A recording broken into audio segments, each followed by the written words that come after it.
Chapter 8, Empowerment and Participation. LOs, the nature of empowerment and its prerequisites, the participative process, benefits of participation, types of participation programs, limitations of participation, servant leadership, empowerment.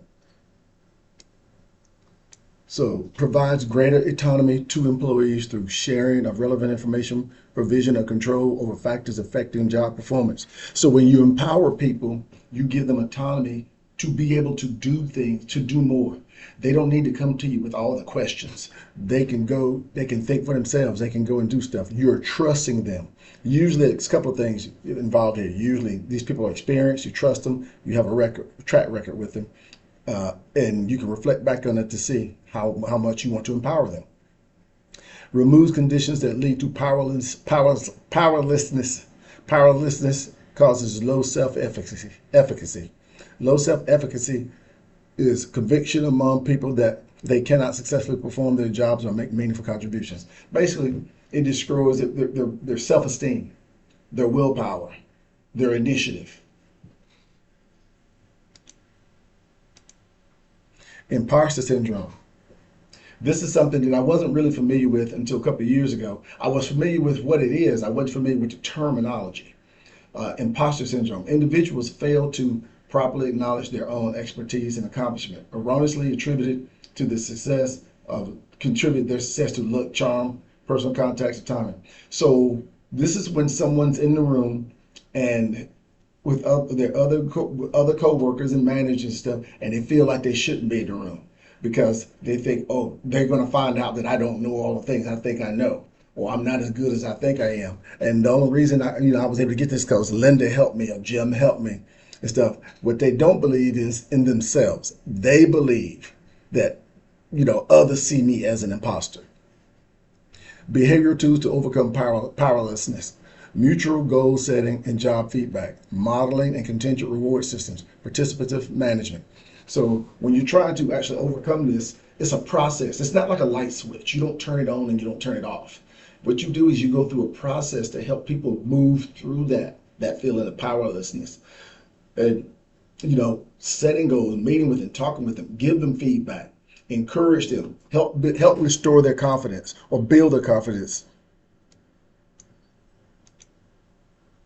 The process of empowerment requires a two-pronged attack. So when you look at this, remove the condition of powerlessness.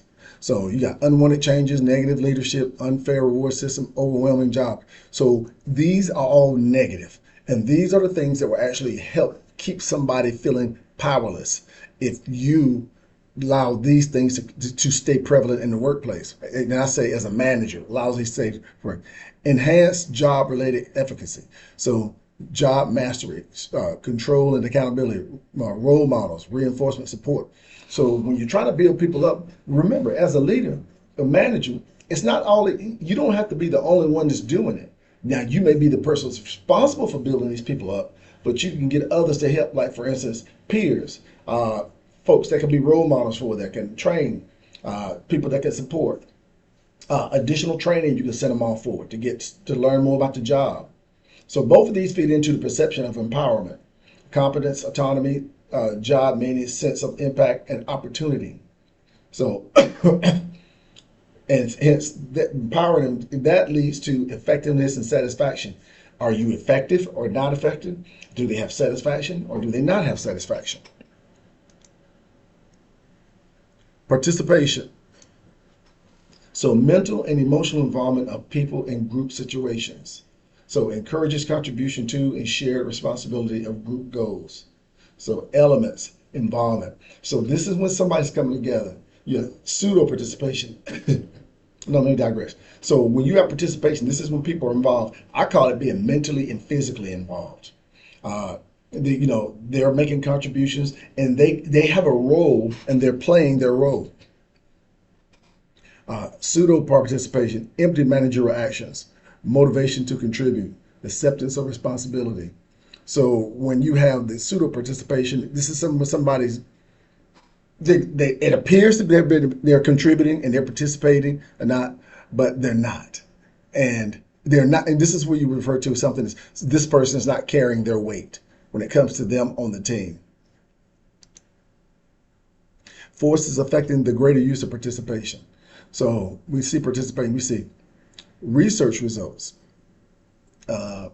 So you look at research results. Research results a lot of times can tell you things that, sometimes you didn't know or sometimes you forgot. For instance, if you look back on a group, let's say you have a group of 10 people and you look back on results of things that they've done over the last couple of years or last couple of quarters and stuff to get ideas about, how to improve. When things were good, when things were bad. Productivity, improvement pressures. When you look at, constantly using pressure and telling folks they have to improve, and putting pressure on them. Utilization of workforce diversity. When you say diversity, we're not talking about race and gender.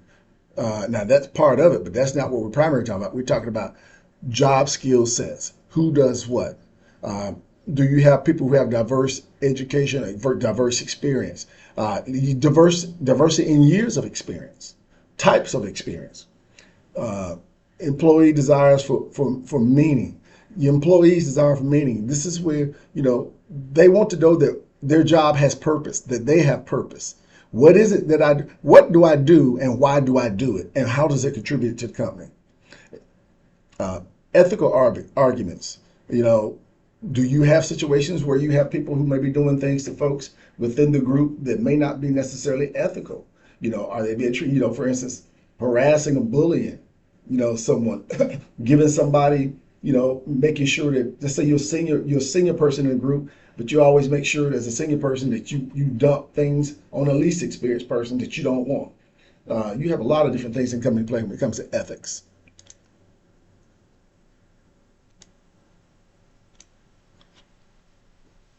Outcomes. So let's look at the participant programs, situation, involvement. So you have the participant programs. Now you have the situations that can affect these programs, the involvement, mental and emotional. Where are the people at when it comes to the mental and emotional involvement of the job? Now you look at the outcomes. Organization, higher output, better quality, creativity, innovation, employees, acceptance, self-efficacy, less stress and satisfaction. So this is what you want to see in a healthy organization. Impact on managerial power, leader-member exchange model, reciprocal relationship between the leaders and their followers. For each employee, leader select, delegates, informs, and consults, and mentors, praises, and rewards. So you see that, you have a relationship kind of like where you get semi-partnership. That's kind of how it works in this capacity. To the manager, each subordinate contributes various degrees of task, performance, loyalty, and respect. Okay, everybody has a task to perform. What is it they are supposed to do, and how they're supposed to do it, to what level, to what degree. And then the loyalty and respect, it comes as a result of people having healthy relationships within the managerial leader-member exchange. Two views of power and influence. So, an autocratic view power. This is a fixed amount, comes from authority structure, is applied by management, flows downward. So if you think of somewhere where you have some, in government, in the real world, the best example I can give you is someone like Vladimir Putin. That's an autocrat. You have somebody like that, people, managers who work in corporate America. Participative view power is a variable amount, comes from people through both official and unofficial channels. It's applied by sheer ideas and activities in the group, flows in all directions. This is when you have people who feel like they're really a part of a team, and they have confidence, they have ownership, and they are held accountable. And this is when people think in terms of not me, but we. Prerequisite for participation. So pause right here and read through those.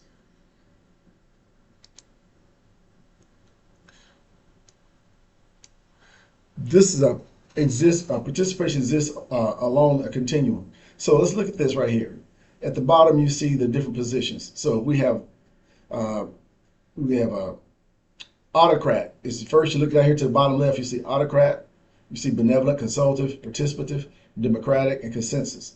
So when you have a manager who's an autocrat, you're going to see the area is low amount of participation because they're told everything. And you see the area of authority applied by the manager. See how big it is. Very little for the employee. Okay, we go to benevolent. The manager presents decisions subject to change, seeks ideas, sells idea. You can see the manager's areas begin to shrink and the employees goes up. Consultative, same way. You see it, participant, all the way to consensus. When you look at consensus, you can see where the manager's role is almost goes away and it's all the employees. This is because they actually have trust and he or she allows them to do their jobs. Contingency factors. Emotional intelligence, combination of personal ability, self-awareness, and self-management. Social competence, social awareness, and relationship. Emotional intelligence is something that it wasn't talked about. I mean, not that long ago, it wasn't really talked about. It's very important now. There are certain places that before they hire people, some of the things they do is have them take assessments to determine their emotional intelligence. Why? Because it works. It's true. When people have when they're in tune with their capabilities and where are things around them and socially aware, these people are the ones that can build relationships. They know how to build teams. They know how to build relationships with folks and build bridges, not tear them down.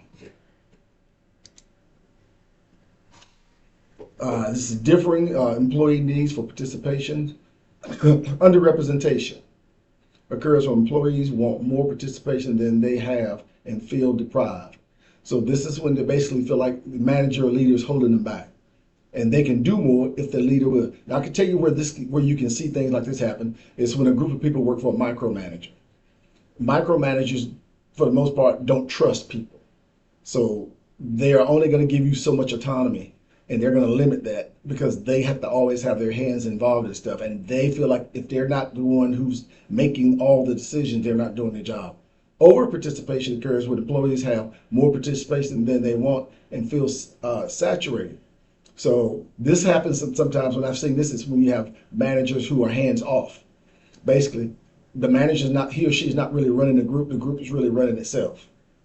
And they don't respect the manager and they don't view the manager as he or she is doing their job. Products of relationship between employee desire, participation, manager's use.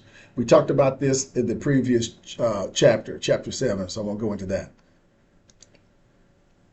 Contingency factors. So responsibility of employees. So be responsible for their actions and their consequences. Respect and use perspectives, respect and use perspectives of others. You see responsibility managers, identify the issues to be addressed, allocate fair rewards. So this is where things they balance or they don't balance. Everybody has responsibilities. The employees have responsibilities, but so does the manager. Sometimes we run into problems is when one of these two is not doing their responsibilities.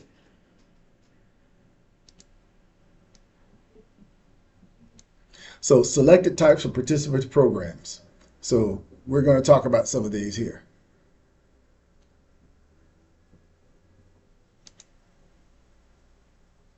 Participants management.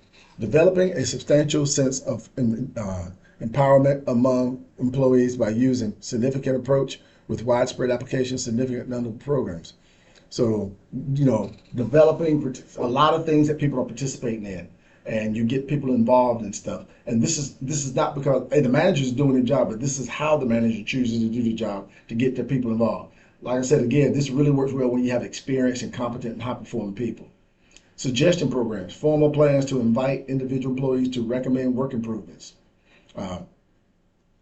Some places they have drop boxes. People can drop things in anonymously, or other places can go online and complete. Put information out there, or they can just tell their managers and leaders what type of suggestions. And this is encouraged by leadership and managers. Quality circles, volunteer groups that receive training in process improvements and problem solving. They meet to produce ideas for improving productivity and working conditions. Help employees feel that they have some influence on their organization. So this is like a peer group, and almost like a resource group and stuff where they get together and they try to problem solve. And look, think about this. They're trying to problem solve something that they work on and something that they do and that their peers do. And this is why I think these can be very beneficial, because if you want to have say for instance, you got a group of people who are working on something, let's say it's 50 people working on something, and you take 5 out to set up a quality circle because there's a particular problem that you guys are experiencing, then these 5 can go try to figure it out and bring it back to the group. Well, remember, they're part of the group, so they're vested in trying to find a reason to solve this problem. Guidelines for successful quality circles. Use for measurable short-term problems. Obtain continuous support from management. Apply group skills to problems within the group circle. Train supervisors in facilitation skills. View them as a starting point for other more participative approaches. So when you bring this in here, it's great for solving the short-term and immediate problems. And it's really, like I said, it's the group kind of helping solve the problem. And one of the things that's really important too is helping managers, help them learn how to facilitate and train, like instructors for them, because that'll be needed, those type of things. Total quality management. Form a program with direct participation of all employees. Employees are trained in problem solving, group decision making, statistical methods. So this is when everybody gets training to try to help advance the cause and reach the goals and objectives and achieve results.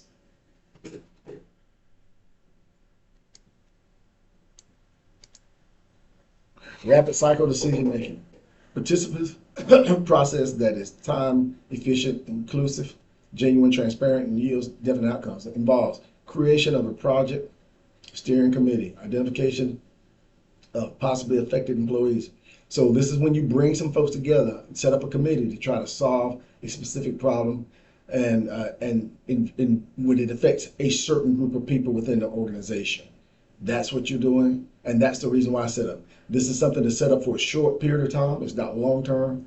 And once they've done their term and they've resolved the issue or come up with answers and stuff, then it's dissolved. So some of the things is framing of key issues and presentation, distribution by email, willingness to support the collective decision. So when they come up with this, now, you got to put it out to the people. Get it out there by email so everybody gets it. And you got to get everybody buy-in and willing to support the decision. And, and you come up with some final decisions and stuff, and then people can move on.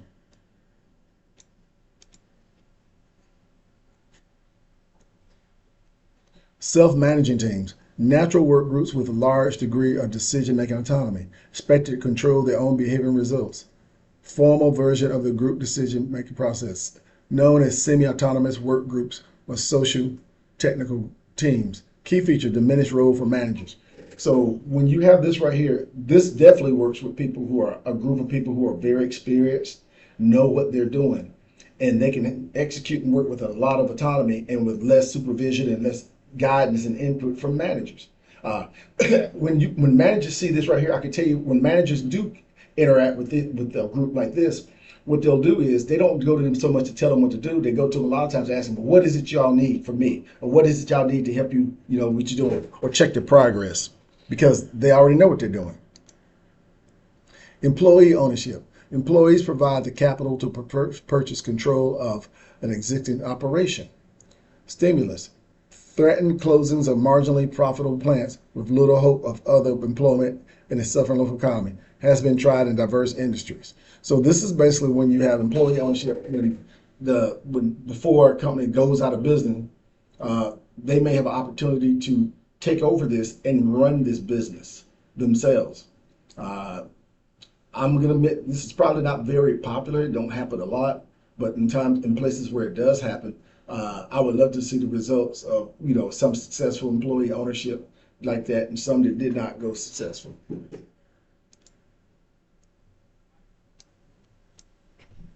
Flexible work arrangements.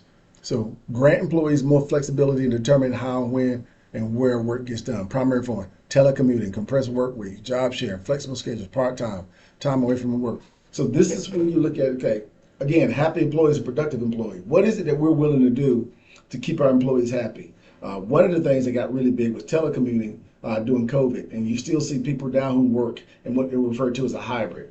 They do 3 days in the office and 2 days at home, something like that. You have all these different things that works. You have these flexible schedules where people may do, you hear now where people may do like 4 10s instead of 5 8s, 4 10-hour days instead of 5 8-hour days. And then also encourage people to take their vacation time away from work because people need to get away. And these are perks and things that some folks benefit. There are some companies that people seek out all because of what they allow with the flexible work arrangements and their benefits. So, and here's the benefits. Employees, higher levels of job satisfaction, reduce stress. This is why you encourage them to take them vacations and stuff. Aids in recruiting and retention. Exactly what I just said. FaceTime, frequent opportunities to interact personally with one's manager, possibly through the use of apps and email. So you can still communicate, whether virtual calls or telephone, email, or whatever else. So that stuff still gets done. Benefits of participation. And it's obviously, it's almost like it's no brainer. Why does participation make things better? Here are some reasons why. It brings higher, better quality of output, improves motivation, self-esteem, job satisfaction, cooperation with management. I mean, list goes on and on and on. And you see right here, establishes better communication. So all these things, there are multiple reasons why having the participation is something that's beneficial to an organization. Forces affecting the lesser use of participation. So theory X is believed that basically all people are lazy, you gotta watch them. Lack of support from higher levels. When these levels don't support the people and they tell them things, but they don't support them really. And some people say they give us lip service, but they don't support us. Managerial fear of loss, power, status control. So no, you have some managers who are not really good managers, and they have inferiority complexes in some things, and some of them struggle with the fact that I can't give power away or status control. Lack of adequate training. This happens a lot of times where you people who are managers or the employees that are trained properly. Employees encounter problems encountered in the early stages. So when you are trying to set up these type of programs and you encounter some problems in the early stages, some people may be inclined to quit. Substantial efforts needed to implement. You got to have some people who are willing to stay with this and work with this, so that you don't end up getting decreased participation. Role of managers. So when you look at the roles of managers, stewards. So your stewards are your caretakers, guardians, developers of a broad range of human and technical resources. So you think in terms of stewards, these are people who are actually make things happen or take care of you, provide something for you. Servant leadership is helping others attain goals while developing their skills and abilities. So this is when you're helping others attain goals by developing the skill, helping them get training, helping them get a mentor, helping them get coaching, whatever it may be, so that they can actually get to the point where they can do their jobs. New role for managers. Admitting mistakes and confessing one's own vulnerability. This is just part of being human. It's part of being human and mature is being able to say, you know what, I made a mistake, I got it wrong. Asking for help from others, engaging in dialogue, and paraphrasing to ensure you understand. So when you ask somebody for help for something, and then they tell you, this is paraphrasing, go back, okay, so what you're telling me is this. If I do this, this, and this, then I can fix this. And then they'll confirm, exactly. Affirming the worth and contributions of each participant and building trust by articulating their values and acting consistently with them. So bottom line is this, is just interact with people. With them and reassure them and tell them when, that you have faith in them, that they're doing a good job. Placing great emphasis on helping other people succeed. When you have, it's like this with the team concept. When when one succeeds, we all succeed. If one fails, we all fail. So you want to encourage people to succeed and work together. That concludes this chapter.